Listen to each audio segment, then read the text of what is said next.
बिस्मिल्लाहिर्रहमानिर्रहीम। अस्सलाम वालेकुम। आज की इस वीडियो में हम ग्राफ थ्योरी का एक अहम टॉपिक डिस्कस करेंगे कि इंड्यूस सब ग्राफ क्या होता है और इंड्यूस सब ग्राफ से रिलेटेड एक क्वेश्चन और एक एग्जांपल को सॉल्व करेंगे। तो वीडियो शुरू करने से पहले मेरी छोटी सी रिक्वेस्ट है कि अगर आप इस चैनल पर नए हैं तो इस चैनल को लाइक, सब्सक्राइब और शेयर करना ना भूलें। तो चलिए शुरू करते हैं वीडियो को। सबसे पहले हम इसकी डेफिनेशन को देखते हैं, उसके बाद इस डेफिनेशन को एग्जाम्पल क्वेश्चन की मदद से सॉल्व करेंगे।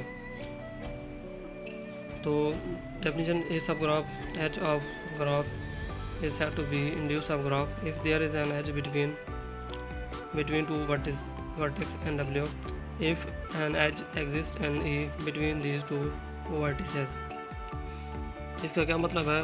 वो कहता है कि एक सब graph H of graph G एक said to be induced subgraph mean आप एक ग्राफ आपके पास होता है, आप उसका एक जिनके पार्ट उठ कह लें, जिनके सब ग्राफ आप उसका जिनके जो हिस्सा होता है वो सब ग्राफ जो होता है वो उस ग्राफ का इंड्यूस सब ग्राफ कब कहलाता है? वो कहता है कि जब आप उसका ग्राफ का एक हिस्सा यानी कि एक पार्ट उठाते हैं वर्टिसेस पर मुश्तमिल, ठीक है ना, तो उसके दरमियान एक एज एग्जिस्ट करना चाहिए जो एज उस प्रीवियस ग्राफ में एग्जिस्ट कर रहा हो।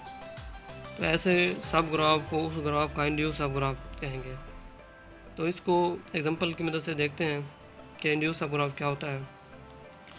वो कहता है कि find out the subgraph that are induced subgraph and not induced subgraph from the following graph. एक बहुत अहम टॉपिक है। वो कहता है कि हमें कोई भी एक ग्राफ दिया जाएगा, ठीक है ना, वो कहेगा कि इसके पॉसिबल इंड्यूस सब ग्राफ फाइंड करें और ऐसे सब ग्राफ फाइंड करें जो कि इंड्यूस सब ग्राफ ना हो, ठीक है। तो सोल्यूशन में क्या है वो मीन इसमें वो कहता है कि ये हमारे पास एक ग्राफ है, इसके इंड्यूस सब ग्राफ फाइंड करें मीन इसके पॉसिबल आप इसको ग्राफ को जितने तरीक़ों से तोड़ सकते हैं आप तोड़ें, ठीक है ना, तोड़ें, लेकिन जो पार्ट आप ब्रेक करें उन वर्टिसेस जहाँ से उठाएं उन वर्टिसेस के दरमियान एज एग्जिस्ट करना चाहिए। और वो एज मतलब ये कि आप वर्टिस उठाते हैं एक ए और बी, ठीक है ना, ए और बी वर्टिस मैंने उठाए, ठीक है ना, अगर इसके दरमियान एज एग्जिस्ट कर रहा है जो इस ग्राफ में एग्जिस्ट कर रहा है तब तो ये ग्राफ जो है हमारे पास ए टू बी ये क्या है इंड्यूस सब ग्राफ कहलाता है। अगर हमने वर्टेक्स उठाए ए टू बी और उसमें ग्राफ यानी कि ग्राफ इस ग्राफ में एज एग्जिस्ट ना कर रहा हो तो ये ग्राफ इंड्यूस सब ग्राफ नहीं कहलाएगा। इसी तरह मैं ए टू सी अगर आप वर्टिस से उठा लेता हूँ तो इसमें एक एज एग्जिस्ट करता है तो ये भी क्या कहलाता है इंड्यूस सब ग्राफ कहलाता है इस ग्राफ का। इसी तरह मैं अगेन एक वर्टिस से दो वर्टिस उठा लेता हूँ ए टू डी तो इसमें भी एज एग्जिस्ट कर रहा है तो ये भी क्या है इंड्यूस सब ग्राफ है। तीसरी एग्जांपल है। इसी तरह मैं वर्टिस उठा लेता हूँ ए बी सी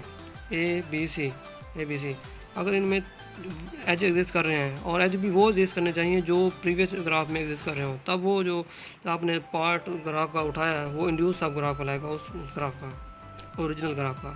इसी तरह मैं इसमें से वर्टिस उठा लेता हूँ बी सी डी, ठीक है ना, बी सी डी, इनमें देखें तो इसमें एज एग्जिस्ट कर रहा है ए और सी के दरमियान भी एज एग्जिस्ट कर रहा है और सी और डी के दरमियान भी एज एग्जिस्ट कर रहा है और वो एज ओरिजिनल में भी एग्जिस्ट कर रहा है तो ये भी क्या है हमारे पास इंड्यूस सब ग्राफ है प्रीवियस ओरिजिनल ग्राफ का।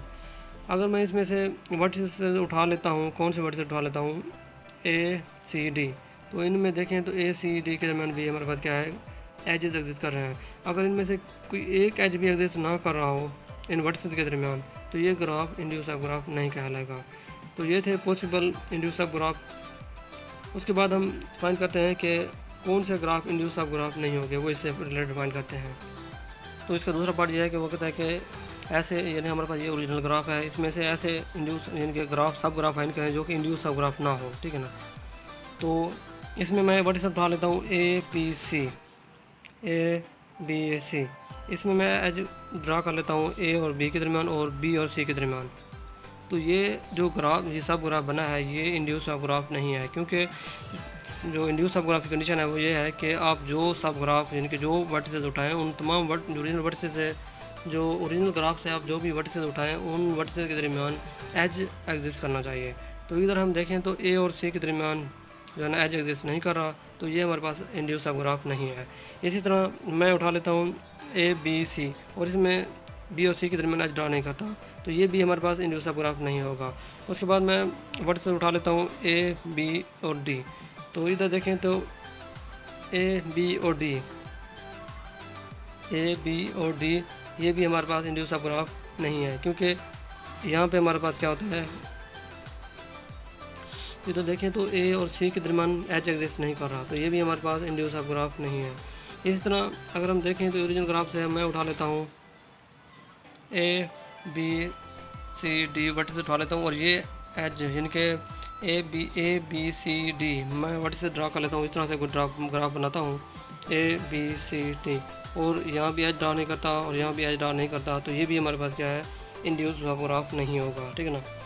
तो इसी तरह मैं ये ग्राफ उठा लेता हूँ, ए वर्टिस उठा लेता हूँ ए बी सी डी, और ये जिनके एच ड्रा नहीं करता और ये एच ड्रा भी नहीं करता, तो ये भी हमारे पास इंड्यूस ऑफ ग्राफ नहीं कहलाएगा।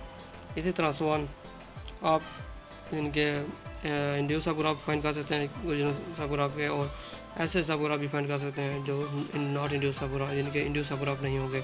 इसमें जो क्वेश्चन आएगा वो ये कहेगा कि find out the induce of graph and find out the subgraph that are not induce of graph of the original graph.